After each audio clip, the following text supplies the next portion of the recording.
అందరికీ నమస్కారం అండి. నేను డాక్టర్ అంబటి నాగరాధాకృష్ణ యాదవ్, వైఎస్ఆర్సీపీ ఎన్టీఆర్ జిల్లా వైద్య విభాగం అధ్యక్షుడిని.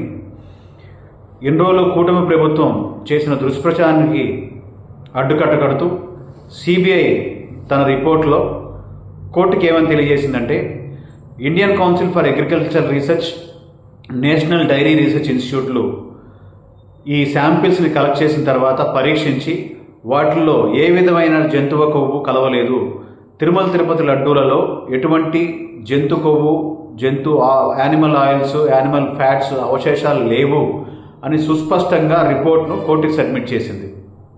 అదేవిధంగా నేషనల్ డైరీ డెవలప్మెంట్ బోర్డ్ కూడా ఎటువంటి యానిమల్ ఫ్యాట్ కానీ జంతు వ్యర్థాలు కానీ ఈ లడ్డూలలో కలవలేదు అని చెప్పిందని సిబిఐ స్వయానా కోర్టుకి సబ్మిట్ చేసిన రిపోర్ట్లో ఉంది.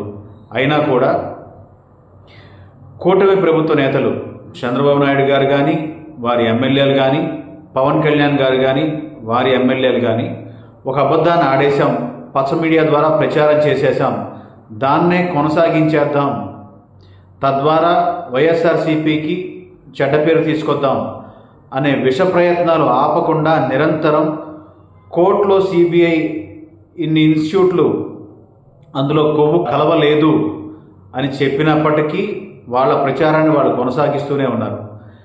ఇక వీళ్ళకి బుద్ధి చెప్పాలంటే సాక్షాత్ కలియుగ దైవం వెంకటేశ్వర స్వామి చెప్పాలని మేమందరం భావిస్తున్నాం.